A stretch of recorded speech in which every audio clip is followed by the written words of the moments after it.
Ang lulutuin natin, tinapa at labanos ginisa. Maganda po ito para sa inyong puso, sa inyong atay, at sa inyong baga. Ang inihanda natin, itong ating tinapa ay ipiprito muna natin. Okay? So, prito natin. Papainitin na natin yung ating mantika. Yan. So, pag naprito na natin yung ating tinapa, ay saka natin isasahog tong mga ginayak natin. So, ang bida ngayon sa araw na ito ay itong ating labanos. Yan. Hiwain natin ng labanos. Any hiwa na gusto nyo, nasa sa inyo kung anong klaseng hiwa ang gusto nyo. Pwedeng bilog-bilog, pwede naman pahalang.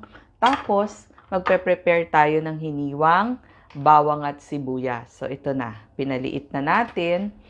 At ang pe-prepare natin, pinainit na mantika. Ito nga. Tapos, meron tayong paminta, patis, suka. Yan. Tapos, pwede din tayo maglagay ng konting sabaw. So, kapag uminit na yung inyong mantika, ay ilalagay na natin yung ating tinapa.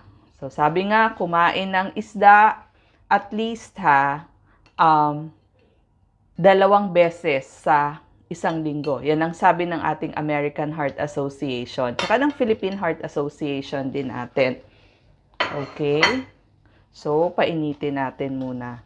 At iprito lang ng konti. So, konting prito lang. So, ito na yung mga pinrepare natin. Okay? Ang pangsabaw nyo dito, pwedeng konting hugas-bigas or pwede din a little water. Sige, kuha lang ako ng water habang piniprito natin. Ang maganda dito sa ating labanos, alam nyo ba, marami itong vitamin B12, yung ating labanos. Kapatid ito ng mustasa. Kala natin basta labanos lang, kala ko noon baka walang mga nutrisyon. Hindi, meron pala marami. May vitamin B12 para gumawa ng para ma-absorb yung iron sa ating katawan. So, para gumawa ng hemoglobin at yung oxygen ay umikot sa buong katawan natin. Maganda ho ito sa utak kasi meron siyang nitrate. So, nagpapabuka ng mga ugat. So, ibig sabihin, mas gagana yung ating utak. Maganda din siya sa puso, sa ating atay. Diba lagi tinatanong, ano bang pagkain maganda sa atay? Ito po, tsaka sa baga. Bakit? Kasi meron siyang betaine, nagpapababay ng homocysteine para sa ating puso. Tapos dun sa mga may hika, laban to sa pagsikip ng paghinga. At saka, dun sa atay natin, antioxidant to. Maganda din to kasi may natural siyang antifungal. Ang tawag doon yung RSAFP2. So, kung meron kayong mga fungal infections, medyo magagamot. Okay? O, tutuloy ko mamaya. So, eto na. Nagprito lang tayo ng ating tinapa. Ito kasi yung pangpalasa. Okay, dito sa ating gulay. So, dahil mainit na yung ating tinapa, igigisa na natin yung, hinaan nyo lang ng konti yung apoy. Yan, magigisa na tayo ng ating bawang at sibuyas. Okay. So, itong ating sibuyas.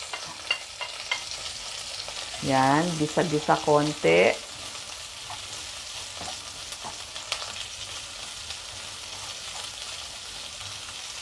Tapos, alagay na rin natin yung ating bawang. Yan. Ang maganda kasi sa paglagay ng gulay dun sa ating mga isda, para extender. Medyo mas marami yung ating mapapakain sa ating pamilya. At gusto natin kumain sila ng kanilang gulay every kain kasi kailangan at least 2 servings ng gulay kada araw. At pag mapula na yung inyong bawang at sibuyas, ihulog na po ang ating labanos. Sabi ko nga, maganda yung ating labanos. May vitamin C to, maraming vitamin C. So, ibig sabihin, antioxidant, anti-cancer, may catechins yan. Yan. So, yan, pwede na nating timplahan din. So, pwede nating lagyan ng hugas-bigas o kung meron kayong mga itinabing sabaw dyan sa inyo. Ako lagi nagtatabi ng sabaw. Pero ngayon, pwedeng hugas-bigas or tubig ang ating ilalagay. Yan. Kasi ginisang gulay ito eh. Ang mga pangpalasa natin, pamintang durog. Yan. Pwede nyo pong lagyan ng konting asukal. Yan. So, imbis na MSG, konting asukal lang ilalagay natin. Okay? At ang pangpaalat natin, maganda ay patis, konting patis, kasi meron na tayong tinapa, so konti na lang yung ating patis. At lagyan po natin ng 1 hanggang 2 kutsarang suka. Okay. Yan. Tapos, hintayin lang natin silang kumulo, halu-haluin. So, mabalik tayo dito sa ating labanos. So, sabi ko nga, maganda to, antioxidant, anti-cancer kasi meron siyang catechins. Yung tinatawag na pyrogalol. Yan, lakas ko lang yung ating apoy.